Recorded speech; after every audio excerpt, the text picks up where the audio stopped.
Welcome to Crosstalk, where real conversations spark real change. This is your front row seat to the journeys of local entrepreneurs, ministry leaders, artists, and everyday people making a difference right here in our community. Each week, we dive into honest conversations, how dreams got started, the challenges faced, and the vision shaping our future. It's about more than business or titles. It's about passion, purpose, and the heart behind the hustle. So whether you're looking for inspiration, practical advice, or just a reminder that you're not alone on your journey, you're in the right place.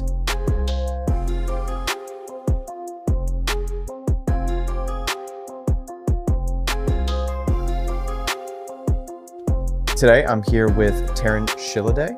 Shillady. Yeah. Already messing up. All right. And you are the marketing director of Myles. Myles. Okay. How'd you get started there? I saw them online and I wanted to work there, so I wrote the owner an email and said, I'd like to work for you, please. And she said, when can you start? Okay. Easy enough. Yeah. Okay. And that was in 2023 when they had 2 locations, and now we have 4. Okay. So it looks like you're doing a good job with the marketing. Hopefully. Yeah. Great. Yeah. And what experience have you had in marketing before that? I went to Kutztown University, graduated in 2013, in professional writing, concentrating in marketing. Worked for Boscov's, right with Mr. Boscov in the advertising department for a few years. I worked for Weinstein in Reading doing marketing there. Okay. Sold some phones for Verizon for a while to switch it up and learn like consumer behavior patterns and things like that, and then came back to marketing at Myles. Okay. Yeah. How was it working at Boscov's? Working with Mr. Boscov was one of the coolest experiences ever. He was barely 5 feet tall, but one of the most fun people to work for, and he loved candy. Okay. Yeah, so That's I worked doing copy for the Sunday ads in the paper and stuff. Okay. So a little bit more of the print marketing side of things. Yep. Okay. Do you do both with where you're at now, like print and digital there? I do kind of everything. I oversee all of the digital landscape of Myles, the print landscape, and I also do a lot of outside sales and networking. So, and community involvement too. Yeah. Yeah. Okay. Lots of hats. Wow. Yeah. That's it's fun. I have an assistant. It's not just me, so that helps a ton. For sure. Yeah. So what was it that made you want to get into marketing? I think when I was in high school, I went to Connor Weiser and I graduated in 2009. And when you're a freshman there, you're told you're going to have a senior project and you're supposed to pick your topics when you're freshman.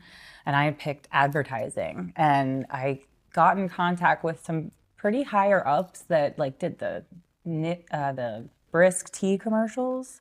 Back in the day, the claymation ones. Yeah. So I was in contact with them. One of my teachers connected me with them. And then I was in contact with some other people in New York and got some good internships, got into Kutztown University. And then I just kept hustling. Right out of college, I had a job lined up. So yeah, I was ready to go. And I just always loved advertising and marketing. Yeah. Just really intrigued me. That's great. It's a little bit of creative and a little bit of business. So. Right. Yeah. It does have that perfect little mix.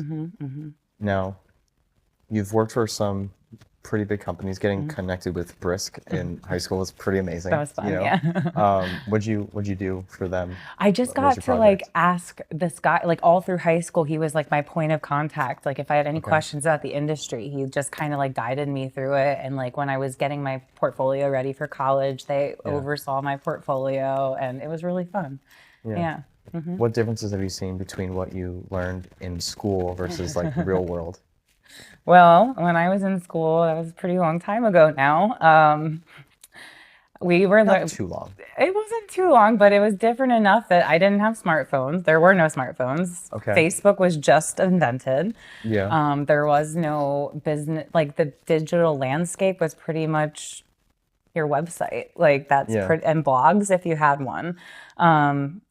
Instagram was just becoming a thing. It was all very new, and we had a Mac lab at school. We had to rent VHS recorders to make our commercials and stuff for TV Club. Yeah. It's just so old school when I think back to it. But and then when I got to college, then we had the laptops, and then it got a little bit more advanced. Facebook became Facebook Meta for business, and all that stuff started. It's just it changes every day. Right. It's very fascinating, but it's very overwhelming. Right. It certainly can be. Yeah. Yeah. So what are things that you've been able to implement to be able to adapt since it is such a changing environment, especially, I mean, like you said, Facebook was what it was when it was first created, and then now it's like, I was doing research on it the other day. I think 90% of businesses in the United States are on Facebook, and like that's their number one marketing platform over website and everything else. So what are things that you've been able to do to either stay above trends or just following the trends even? So I think having an assistant that's a decade younger than me on a different generation is super helpful. So she can kind of stay on the younger trends. I can stay on like kind of the Gen X, like boomer, millennial side. She can stay the younger kids. So we kind of divide and conquer. And then along with that, we blend all kinds of things. So you can't just rely on the digital landscape because there's so much competition there now. Yeah. So that's why I implemented the outside sales program, where it sounds like very complicated, but really all I do is I buy packs of cookies and I go around to garages and I say, "Hi, I'm Taryn. We do transmission rebuilds. Do you do those? No, we'd love to help." And then they send us referrals. And so I get to meet people. I go to hopefully 30 shops a week, as long as weather permits, and Right. all around Berks and, Schuylkill, Montgomery, all those counties. I go around all of them and just market about Lee Myles and just talk to people and shake their hands and and that combined with the digital seems to be the perfect blend. Yeah, I love that. The that personal touch, I think, is going away more nowadays. Really How have you been seeing responses to like the cookie drops and stuff like that? Is it received well? Yeah. Yeah. Yeah. It's no one's ever mad at you when you have cookies. They're true. first like, "Oh, soliciting." I'm like, "No, I swear, I'm not selling anything, just coupons and cookies." And if you don't want to use us, that's fine too. Now you just have some cookies. Like I don't put any pressure on people. And if they send us some, referrals our way, I will tend to visit them with more cookies. Like it's, a symbiotic relationship. Yeah. Where'd that idea come from? So they used to do outside sales back in the day before all the social media, when they first opened the shop in 2007 at the Fern Avenue location. It took a pause for a while with COVID and all that. And then I came in 2023 with the intention of starting it back up.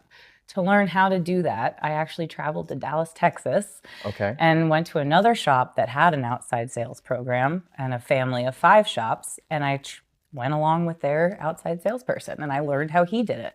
He did it with bagels.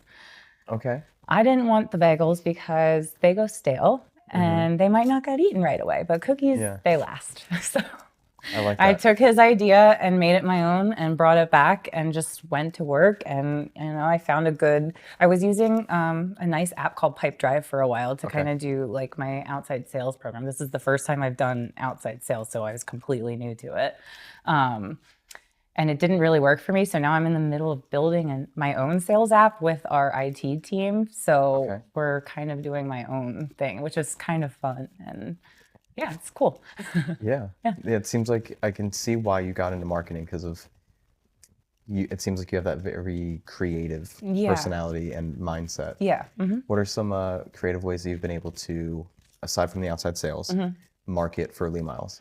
So another really fun thing I like to do is go to the local schools and partner with them for activities and sponsorships. So every year I go back to Connor Weiser Middle School where I used to go, and we do a career day. It's every October and it's super fun. Any business can get involved if they want to. And we do a whole day and kids sign up and we do different sessions and we show them all about what we do at Lee Myles. So I take 2 cars, I open the hoods up and I teach kids how to do battery tests, check air. And I had to learn how to do this stuff myself in order to teach them. And they know a lot more than you think they would when they're little 12 and 13-year-olds, but they know what they're talking about. But all of that in turn all the teachers learn about us, their parents learn about us, and hopefully we're branding and getting the community like, hey, they care a little bit. They're in the community, they're involved, and hopefully people put faces to our name. I also worked with Governor Mifflin and the Groovy Grinds kids. I know they've been all over the internet lately, but we did a partnership where we bought coffee for everybody for one day and gave them coffee sleeves. I did a couple TikToks with the kids and talked to them about marketing. So it was super fun and that was a great experience. And I had a blast. Yeah. Yeah. So those are some interesting new ways I'm kind of cross-platforming everything. Yeah. Yeah, that's great. Yeah. And you also mentioned really getting involved with the community. You said that as part of like what your job entails, but then also sharing some of those things, working with the schools and everything. And you said with West Reading Recreation. That's kind of my personal time, but Okay. West Reading Recreation. So I've lived in West Reading off and on since 2013. Okay. I love it there. I live right in the heart of, downtown, and I started like getting really interested in all the activities that were going around town. Yeah.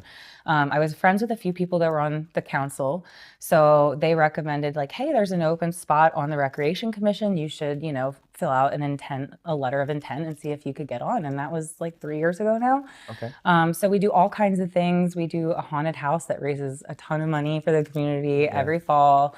We help with the pool program, the summer camp program, like we help coordinate that. Yeah. We do a Vines and Vibes event every May.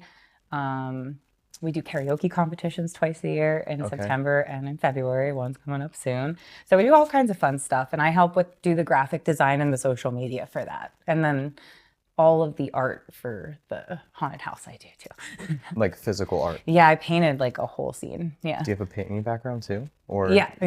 That's my hobby. Yeah. So I also paint on the side too. Okay. Yeah. That's amazing. Super fun. Yeah, that was never for me. It was the fact that I like got into website design blew my mind, because I would say I'm like the least creative when it comes to like physical artwork. Oh yeah. It looks.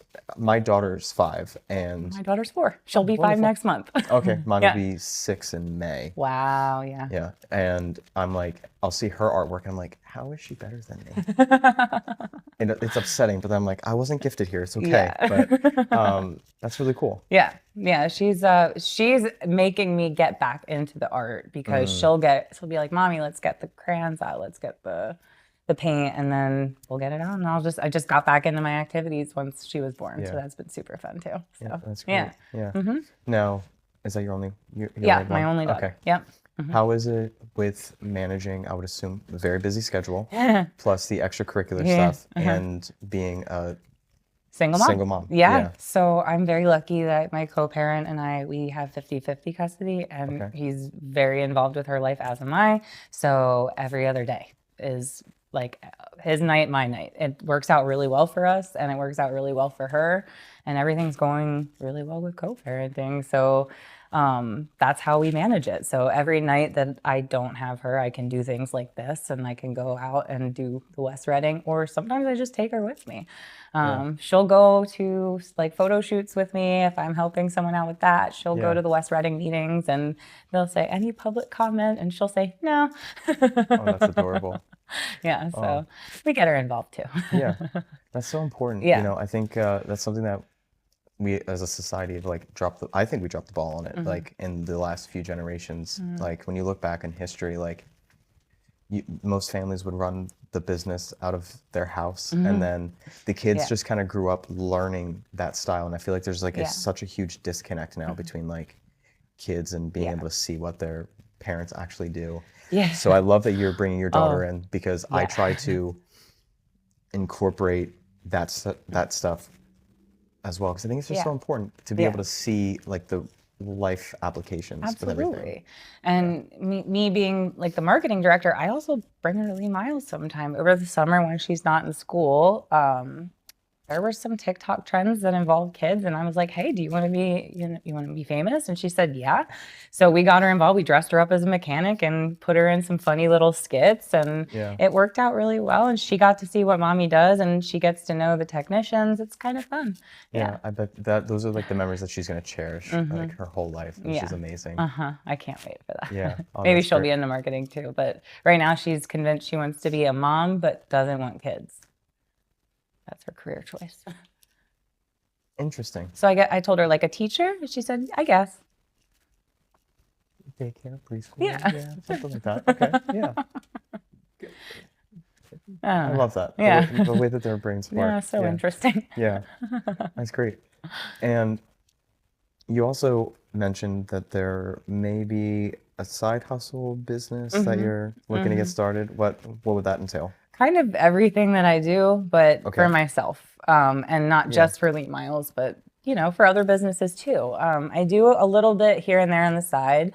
So I work with a couple businesses like Highbrow Beauty by August. She does like permanent makeup and tiny tattoos.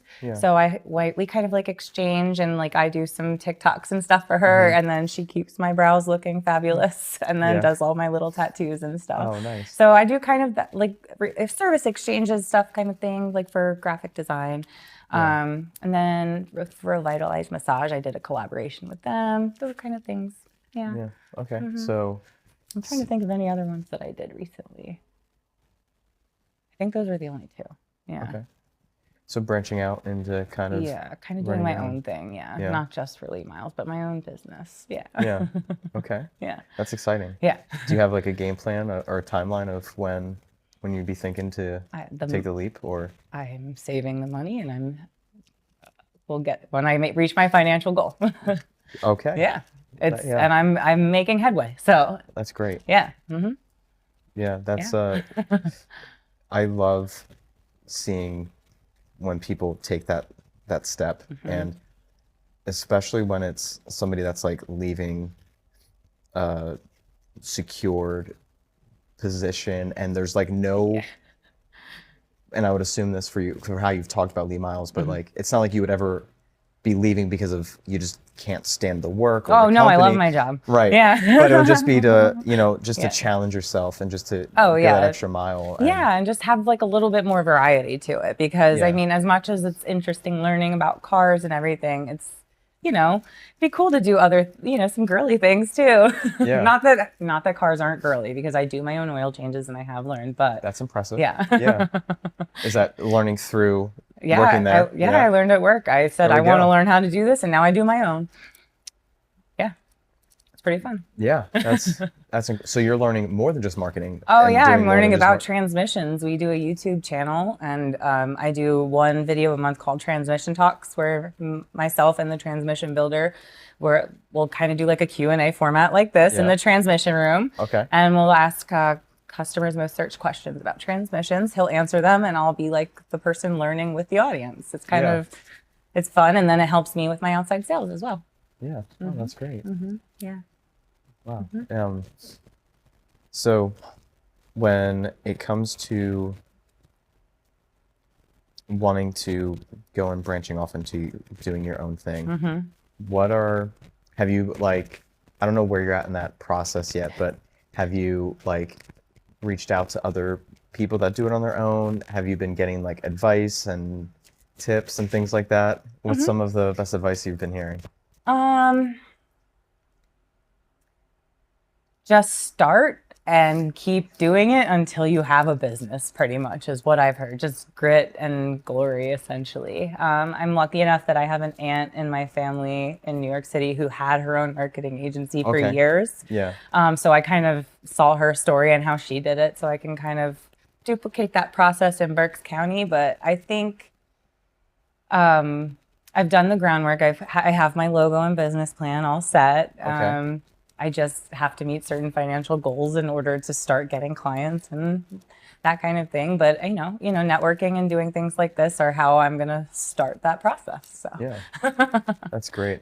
That'll be exciting to see when you can start that journey. And who knows, maybe somebody watching this that runs a business is going to be like, I would absolutely love to, work with you. And, that'd be great. And go from there. Yeah, that's amazing. Yeah, so I do have the Instagram active. It's brand new by Taryn. Right now it's kind of just photography because that's all I have time for. But one day I'm going to start doing some more like TikTok and creative work.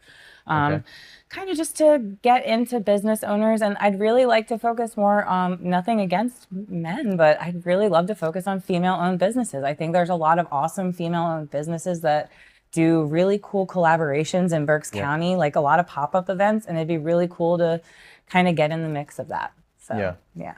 No, that's great. I've noticed more recently that I think there's an influx of women-owned businesses popping up all We're over. a women-owned business, Myles. Did you know that? I know that now. Yeah. Okay. Yeah, the owner's Jody Nepper. Yeah. Okay. Her and her husband both own it together, but yeah, we're a woman-owned business. That's amazing. Yeah. Mm-hmm. Okay. So yeah, I mean, I've just noticed that that's just an influx Yeah. recently, and Yeah. I think It's it's cool. really cool to see. Yeah. Yeah. It's cool for my daughter to see like all the, like I take her to a lot of these events that I go to with all these like female business owners, and she's seeing like all these awesome, powerful, independent women. So she has a lot of models to look up to. Yeah. Oh, that's Yeah. great. Mm-hmm. So you mentioned one of your hobbies was doing painting. Mm-hmm. What are some of the other things that, other than the community involvement stuff that we Yeah. already talked about Well, and everything? karaoke is a huge one. A Okay. lot of the council members and then the people on recreation committee and I will actually go to karaoke's. We host competitions, but then we also travel and promote our own events. Okay. So we were just at Craft 2700 last weekend Okay. Yeah. and did Enrique's karaoke. He's the one that hosts ours at Third and Spruce next month. Okay. So we like to do that. I love to sing. That's a really fun hobby for me. I'm okay. I'm all right. People have said I'm pretty good, but I'm not a gloaty kind of person. So it's just a fun hobby for me. Yeah. Yeah. Okay.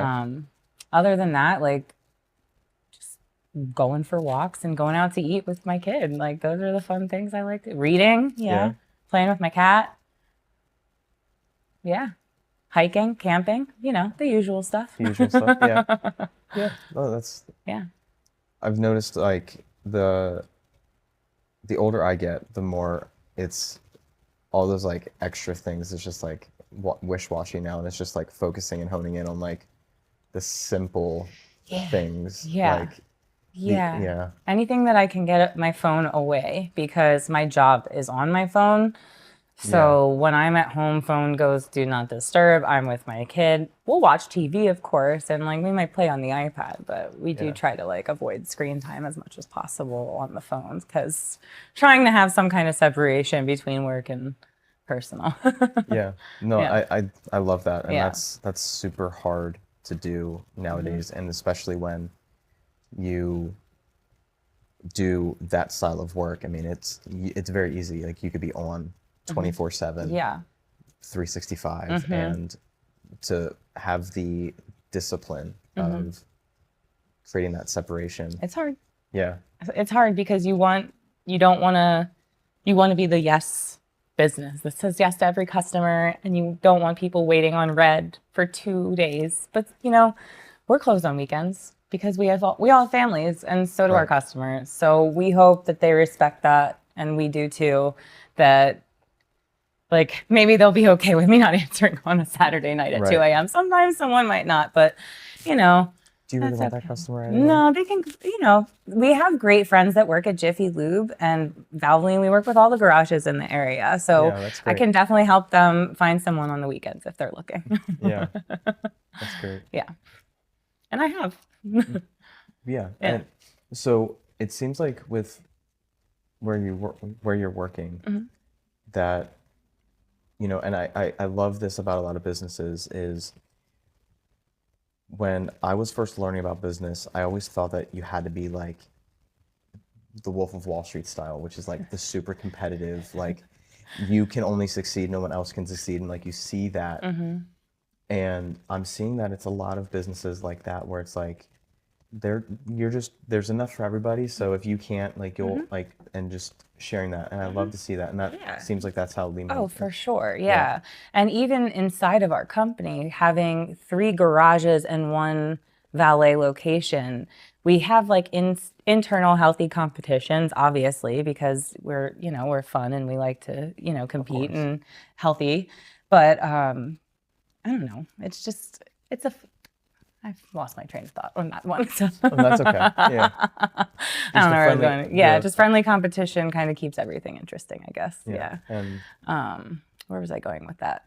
you were talking about businesses and not necessarily competing, but having those relationships. Oh, okay. Yeah. Even So outside businesses. outside businesses. So when I go into a shop, one of the first things I say, like, do you currently use anyone for your transmission rebuilding? So there's even some other transmission shops we partner with in the area, like Precision Transmissions in Blandon. Okay. He used to actually work for us, had his own company, and if he's ever too busy, he'll send stuff our way and vice versa. So we're not afraid to like even partner up with other transmission places in the area. We want customers' cars to be safe and sound. That's the most important for us. So. That's great. Yeah. Now, when you think about your journey and how you've been able to get to where you are today, what were some of the things that when you look back, you would say really helped you along that journey? Getting sober. Mm, 10 okay. years of sobriety this year. Congratulations for that. Yeah. Yeah. Let's dive into that because I have a history with that too. Yeah. So, I am 10 years alcohol free this year. So, wow, yeah. Mm-hmm. That's big. that is huge. So, pretty much right after graduating from college, you Uh-huh.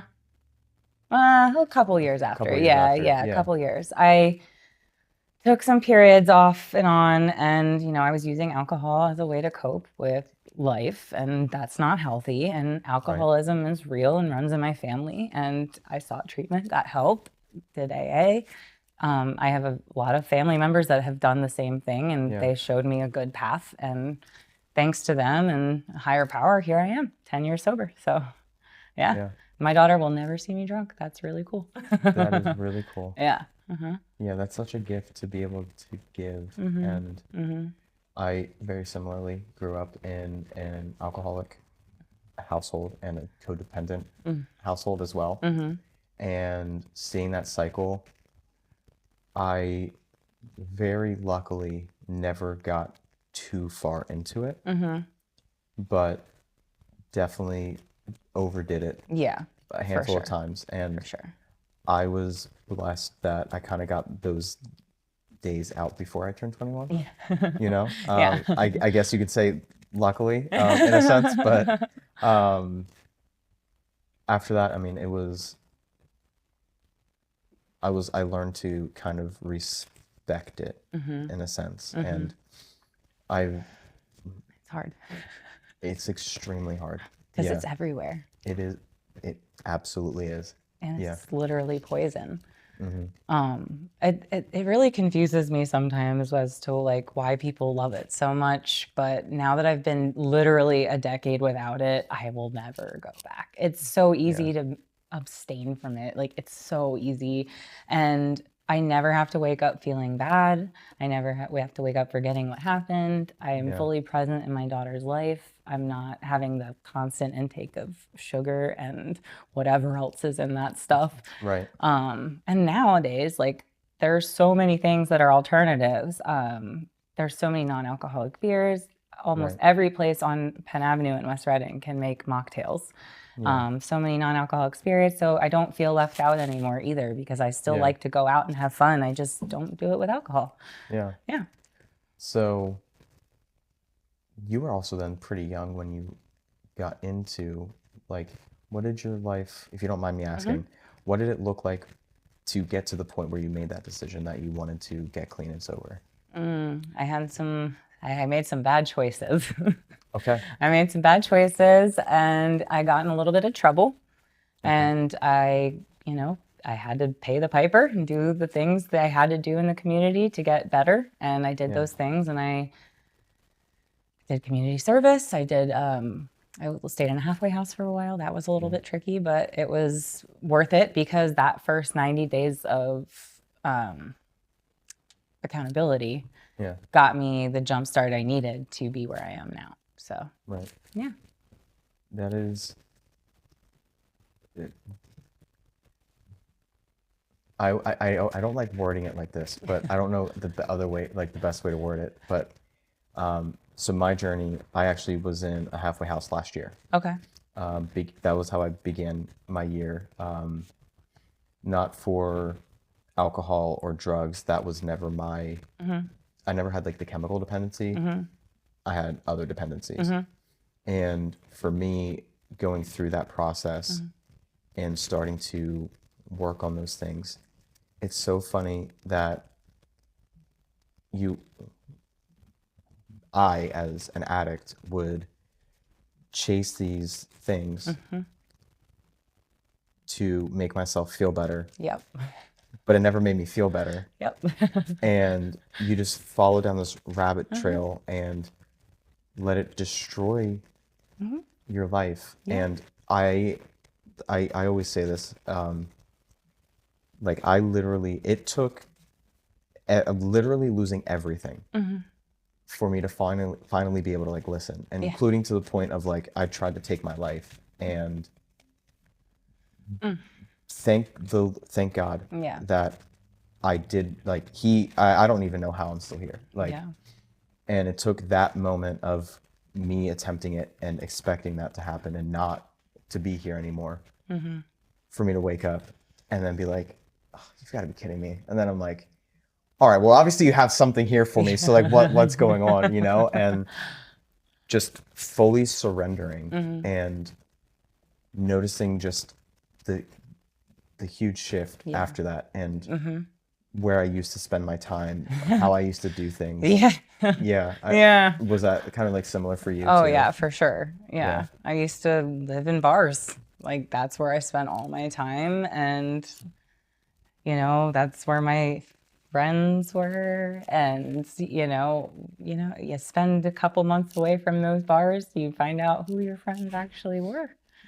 I was gonna say, how are the relationships now with those friends? There's a few. Okay. There's a few that have made it through. But that's, That's yeah, that's life. how it goes. Right. That's how it goes.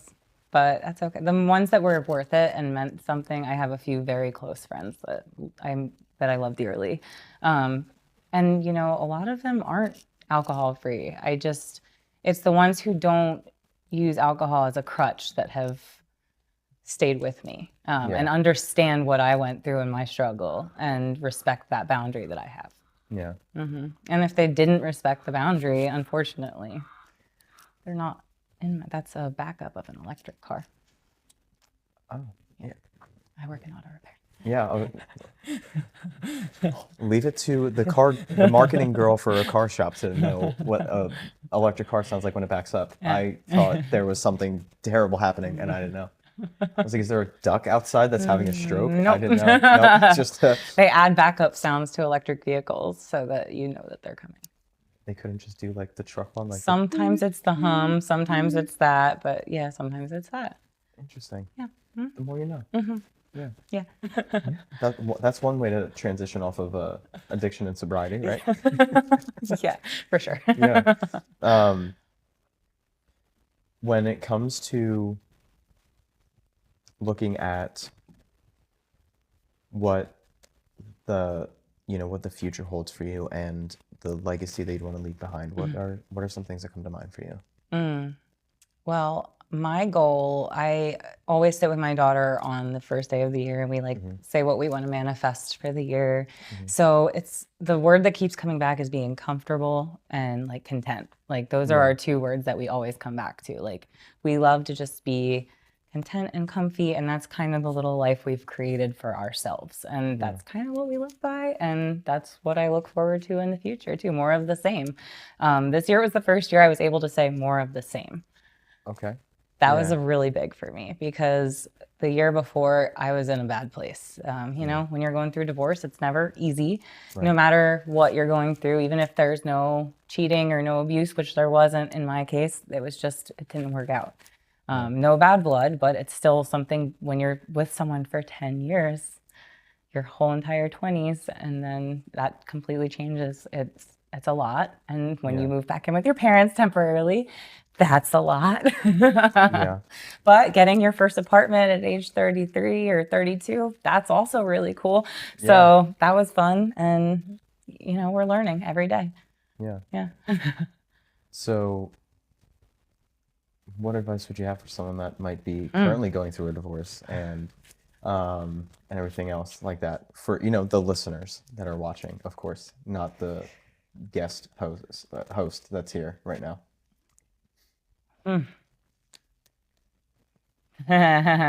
Well, I have a unique experience in that we were just able to kind of do everything 50-50 and do a literal gentleman's agreement. I think we broke up at a point before we hated each other. And I realized I was the one that made the decision to leave, but there was things that led up to that. And we're both fine. We've both moved on. We're both happy and content, and our daughter is very much loved and can go back and forth as she pleases, that's the end goal. And so anyone with a child involved and is going through that, just remember what your end goal is. That little kid just wants to be loved by both of you guys. So everything else, take to your therapist and suck it up. Like, that's what I would say. Cause like, I go to my therapist with everything that, like, my kid's sometimes going to say, I miss daddy and I want to go to daddy's, and that hurts. It does. And I can't hold that against her though, or make her feel a type of way. So I take that, hold it, take it to my therapist. Past me might have done that with alcohol, but now me can say, we're going to unpack that, but we're going to save it for later because you have a kid to parent. That is, that's difficult. I've experienced something very similar to that as well. And I've realized it's like how you said it very beautifully of what you do, but it's like how you handle that situation that your daughter's going to remember. And I would hope that my co-parent is treating, and the other thing is do unto others as, you know, you would to yourself. I would hope he's doing the same. If she would miss me, he would call me, and he does. Like, we FaceTime every single day. We don't have the kid, and like, we're very communicative, and I think that has made it the most easy. Are there still arguments? Absolutely. There's a reason that we're not in relationships anymore, but that's okay. There's disagreements, but we're finding ways to get those disagreements worked out. And we're finding ways, and we were lucky enough we didn't have to go through like any custody battles. I just said 50-50. He said yes. And we had a stipulation made in court and got it signed, and everything was easy peasy. If you guys can do that, that's what I would recommend. Anyone going through the process, try to keep it as civil as possible for the children, because that's who matters. Yeah. Now, I also really like the fact that you brought up like therapy and the need for that. So what benefits have you seen by having somebody to go to work through, whether that's past things, current things, potentially talking about future things? Especially for like, you know, today's day and age, everybody's talking about mental health, and anxiety, depression, and everything. So I have a couple, I'm not really sure what my diagnosis is anymore, but I'm on a few SSRIs that help me deal with my emotional instability and influxes and whatever neurodivergence I have going on. I'm not sure what's going on, but there's something happening. And that's okay. I'm going to therapy, and we're trying to figure it out. I did what's called a RADS test. So that's the first step in getting an autism diagnosis, and that came back that I probably have it. So there's some more testing that I have to do in order to get that diagnosis. So that's what I'll be working on next, which gives me a whole new set of tools in order to live my life. So I've been reading a lot of mental health books and books like that have been helping, and using any of my HR department's tools, like the employee helpline. They pay for a few therapy sessions a year. My insurance covers a few therapy sessions. And in the moment therapy, like if you're going through something, most jobs have an employee helpline you can call, and there's a therapist on the other line at all times. And just talking something out, like there's a lot happening in the world right now. And sometimes it's a lot and it's heavy, and it helps to just talk it out with someone. And that's, even if it's a friend, but therapists are professional, so I would recommend that. What are some of the books that you're reading that you've said that have been helping? There's this one that I read, and this is when I'm going to forget the title. It's like it's about living in a world that's not designed for you, or something like that. So that's been really helping me give like a toolkit to alter my perspective and kind of shift the way I view things and how I explain myself, because sometimes I realize when I'm explaining myself, I can be quite blunt and people think I'm rude. And I'm like, no, I'm just trying to be honest and direct. And I think that I try to add in, like I'm trying to alter the way I communicate to add in some gentle terms so people understand that I do have empathy. It's just not showing sometimes. Yeah. That's super important to be able to learn. Uh-huh. Yeah. Uh-huh. And I love that. I think that some people in that position could also take the approach of like, well, that's just who I am. That's just how I am. So like deal with it. Yeah. But I love the fact that you are learning that that's how you were made. Mm-hmm. You're learning how to cope with, I don't want to say cope because sometimes it sounds like a negative, but I mean Yeah, I'd like how to say understand. giving me the right tools to Yes. live my life. Right. Yeah. And then adapting Yeah. by adding in some of those things Yeah. so that it doesn't always come across that Yeah. way. Mm-hmm. Yeah. So like there's like a lot of if music's too loud for long periods of time, so if I get like really overstimulated, so I carry earplugs with me now. Simple solution, but that was something the book recommended, and I was like, okay, that seems simple enough. Or Yeah. just putting my AirPods in and turning on sound, like turning off the sound. Yeah. You can just kind of mute the world for a little bit. So there's just things like that have been helpful. Yeah, learning how to communicate, that's a huge one. Yeah.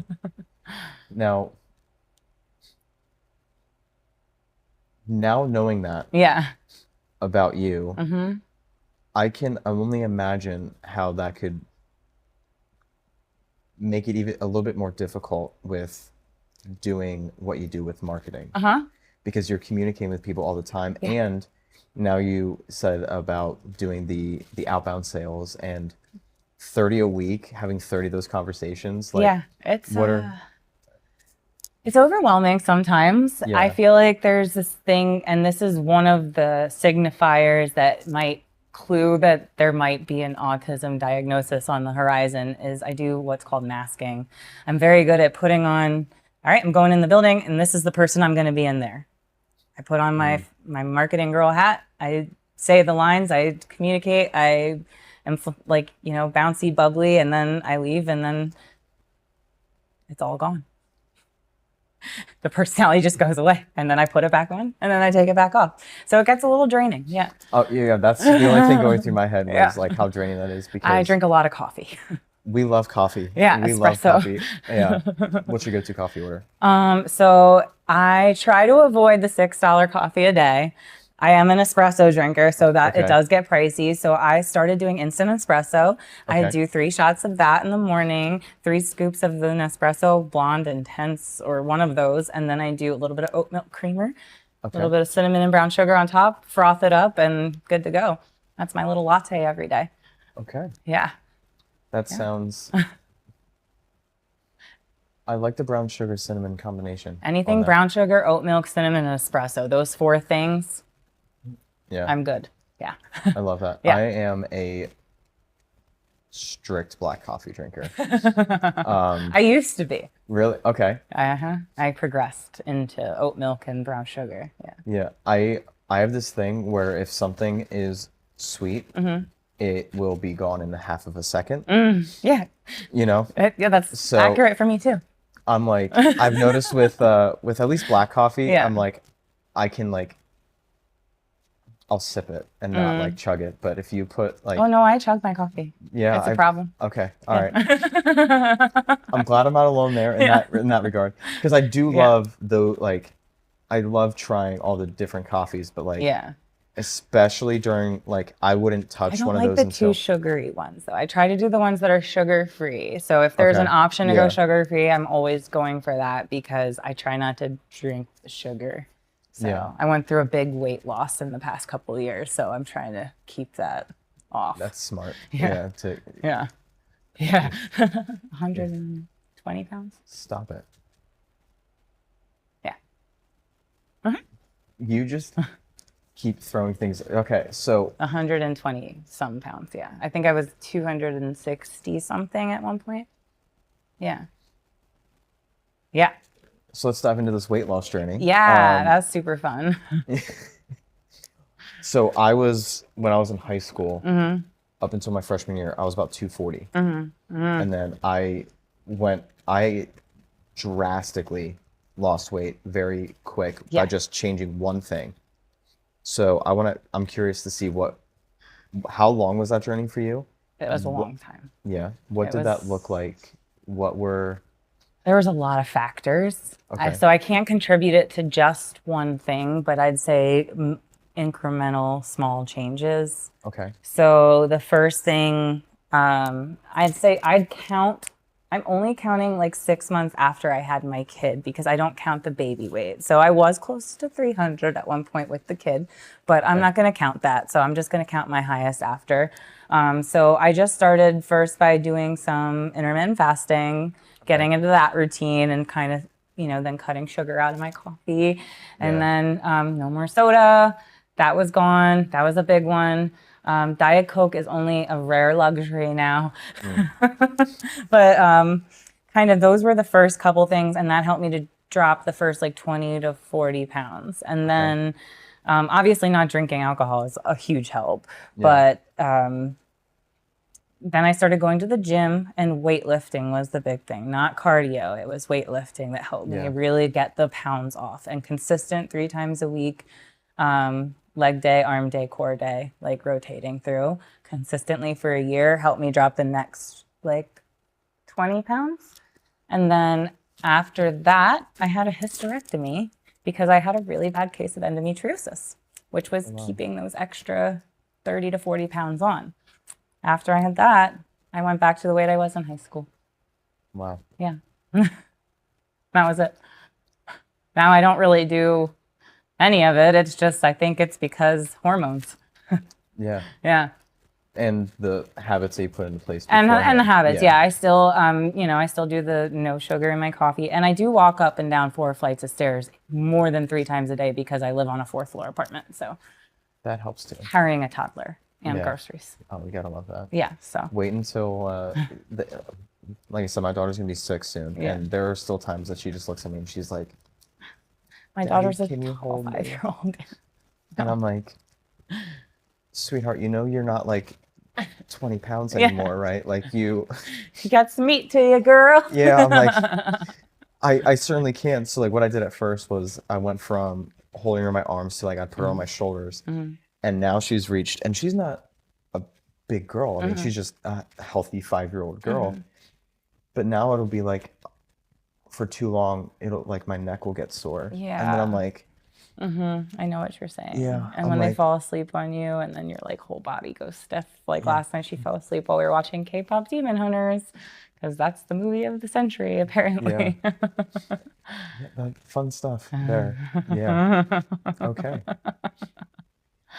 Wow. So, do you still do the intermittent fasting too, or you cut that? Okay. I cut that, but I do like my typical go-to lunch is a whole grain turkey club. Okay. It's like 600 to 700 calories, and typically that's less calories than a salad. So I just do that. Do you like track your calories and stuff still, or is it just kind of like I'm just aware. relaxed? I'm just aware. Yeah, I usually do like a Nature Valley bar, like overnight oats or something for breakfast, and then dinner I just eat whatever my kid's eating. Sometimes it's chicken nuggets, sometimes it's pizza. It doesn't hurt to eat pizza every once in a while. Yeah. Yeah. And sometimes mac and cheese is just fine. Yeah. Well, that's great. Intermittent fasting was I cut out, so my journey kind of started 7th grade was when I was like 240. 9th grade year, I got down to like 200, and I was just like, I cut out soda, and I really started to drop down like the fast food intake. Yeah. Oh, I did cut back on fast food a lot. Yeah. Like no McDonald's. And if I do, it's just a snack wrap. But you know what? And I wonder if you had the same, like my body now has like an adverse reaction if I eat fast food. I get sick, yeah. I can no longer go to Wendy's or Burger King without a reaction. McDonald's, the fries I don't get bothered by. For some reason, I'm okay with McDonald's fries, but the burgers I cannot do. Chicken seems to be okay. I was going to say Chick-fil-A is like the only fast food. I still get sick from that. Do you? That's the only one that like I can get away with, kind of. And I'm not fries I'm fine with. Yeah. Fries, I guess it's just because I'm like part Irish or whatever. Who knows? Or maybe it's just potatoes are an easy food to digest. But I don't really have problems with those. But the only fast food I do is Wawa, and I get those whole grain turkey club. So okay. Yeah. So cutting those out is where I think I just naturally lost it. And then freshman year, I started intermittent fasting. And just by doing that alone, I dropped 30 pounds and honestly, it was like 30 pounds and I'll go a little bit extra, about 60 days. And it It goes fast, yeah. yeah, I cut it down to an OMAD diet, was eating 1 meal a day. What is what? OMAD. What's that? 1 meal a day. Yeah, the I acronym never for heard it. that. Really? And I followed that for a while after high school. Then I was in, do you know the Cutco, the knives? The what? The Cutco, the knife brand. They like target like high school to college age kids to like sell and do marketing. So that was my first job out of high school. Okay. And I was there for 5 years and got up in like the management and everything in the company. And we'd have like quarterly conferences in Connecticut and we would go up there. That was mainly, that's when I would do like heavy drinking, was like at those conferences. And I was graced with having a full beard, and I was 18 and I was wearing a suit. So like I just looked like I belonged. So like never got carded, never, you know, I had. Yeah. And so it was like the drinking and working ridiculous hours. I was going to Wawa like every night and doing all that and put weight back on. But it was always like, whenever I was like, oh, I'm like back up to like 200 pounds again. I was like, oh, just start doing intermittent fasting and then it would like drop off. And then, but now I'm like I'm rocking like, you know, in the 175 range and pretty consistently, kind of like you were mentioning about, you kind of got to that point and now you're just like. Yeah, I think for the past 6 months, I've been like right at 140 and I'm not actively trying to lose weight anymore. So I'd rather gain some muscle tone at this point, actually. So I think I'm going to start building some muscle tone, going to the gym again. Maybe take up some biking or something this summer. I don't know. We'll see. West Reading is a great place to do some biking. A great place. There's a lot of bike trails. Yeah. That's great. Yeah. I'm trying to think. I think we kind of covered this was like a very interesting podcast because we covered a lot of different topics. Yeah. And I feel like there was one more question I wanted to ask you about something, but we got on the topic of weight loss and I lost it. I think it had to do with marketing, but because before that we were talking about your outbound sales and the stuff. We did have a video hit 1 million views this summer. Really? We had our first viral video at Myles on Instagram Reels. Yeah, it was a big day. Was it like a following a trend style one? Yeah. Or was it, Yeah, it was like Amelia Bedelia style, like if you walk into the wrong side of a shop.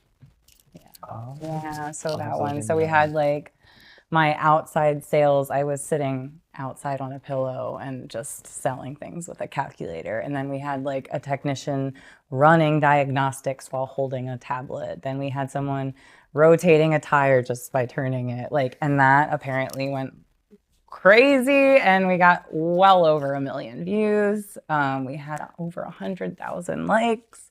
Wow. We had so many comments and shares and reposts. It was wild. So that was a good one. Yeah, that was fun. Did you notice any increase in like business for you guys that came from that going viral? Because I know for a lot of businesses, because I typically work with a lot of smaller businesses, and I think the easy thing to think about when it comes to like social media marketing is like, oh, well, we just need to go viral and then all of our problems will be solved. No. And I'm like, that doesn't really, that's not how it happens. It's no, like more the consistency piece. But it's consistency. But I will say once we did hit 1 million, before we did that, we were able to use that formula, and we do utilize AI at work to kind of analyze our patterns and trends. So what we were able to do was feed that video into ChatGPT and AI and say, okay, what was the formula that made this video successful, and what can we change about our profile to get it more healthy? So we realized Instagram's where the majority of our customers are. Gen X is our target market, elder millennials and Gen X, parents busy who have cars and want to get to places safely. That's, our target audience, and they have Instagrams. So that's kind of how we started doing it. So we feed it into there and we say, okay, what can we change? So then we started noticing that like some of our National Day graphics that used to be all the rage back in the day, like Happy National Read a Book Day, and then doing silly little graphics, like unfortunately that's not really doing anything for us anymore. It has no value. So thanks to AI and doing that post, we were able to kind of game plan and revitalize our page. So now instead of getting 100 views on each post, we're getting 4,000 sometimes, and it's more consistently from 400 to 4,000 instead of just 10 to 100. So we're growing an audience. It wasn't overnight, but it's giving us at least insight and data to see how we can catch that flame again. You know what I mean? So that's kind of, and now we're getting more insight and getting smarter with the way we're developing our content for the upcoming year. We do use AI. I know it's a controversial topic, and we don't use it to replace anybody. We don't use it to replace anybody. We use it as kind of a tool to help us with tasks that we do repetitively. We do a lot of blog writing, so we utilize AI to make the business page. Correct. So we will write our blog, and then we'll say, hey, can you help us make this more optimized for search engines so that people will find us better? And we do try to ask every customer how they heard about Myles, and actually, one of our sources that's been coming up recently has been AI. A lot of people have been asking ChatGPT, who's the best transmission? I think that's the term. Some of it's Grok, some of it's from ChatGPT, some of it's from Meta AI. So different kinds of AIs are coming and suggesting us as the go-to transmission experts of Berks County, which is great. Are you putting effort into getting the AI services to see you guys, or no? Okay.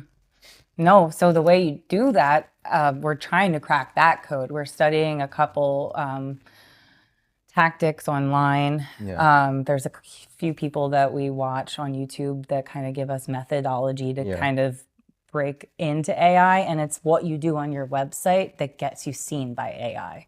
So you have to model your website in a way for AI to read it the quickest and for you to come up first as that first rich snippet of AI content.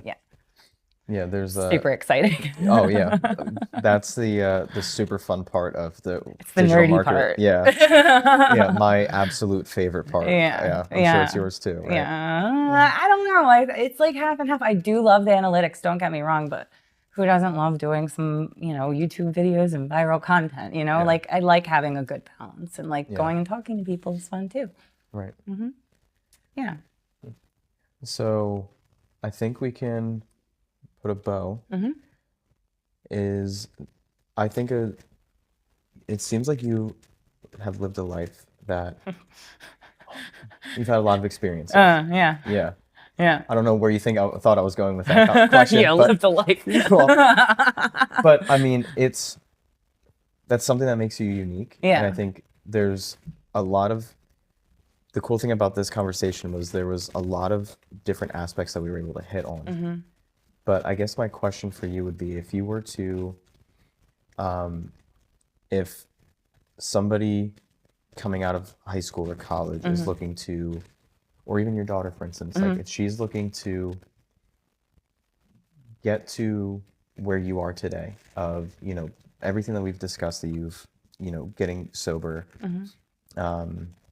working through, relationship and co-parenting issues, being a director of marketing, wanting to start your own business, and looking at all those things, like what would be, your, it doesn't have to just be one, but like, what would be like some advice you would give to somebody that's looking to get to, kind of where you are today?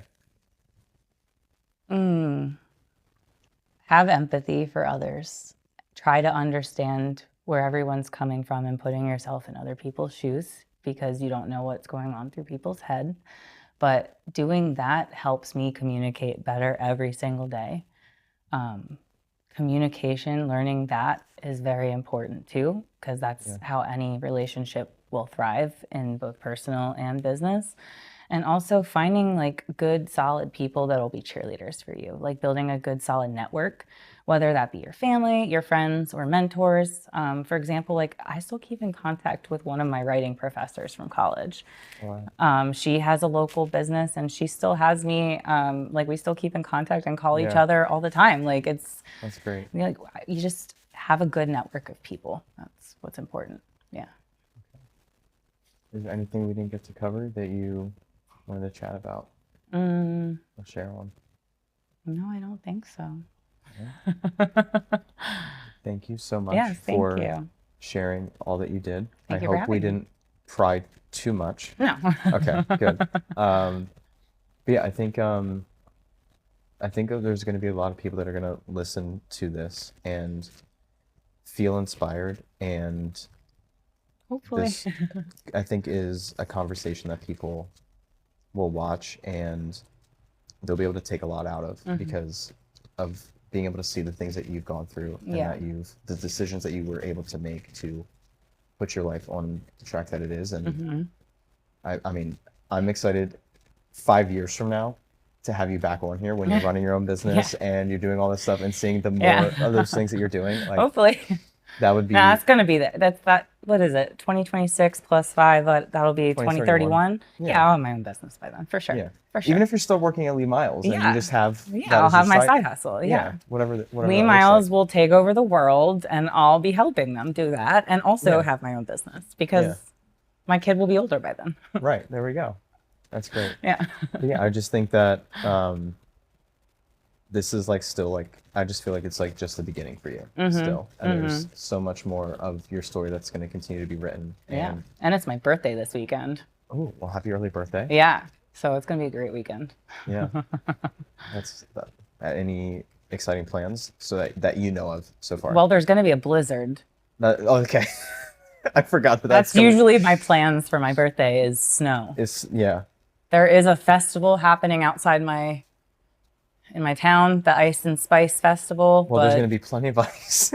there'll be plenty of ice. It's a drinking thing, so I don't usually go, but it's fun to look at the ice sculpture. So maybe Yeah. I will peruse the avenue or something if it's not Yeah. too cold. Right. Yeah.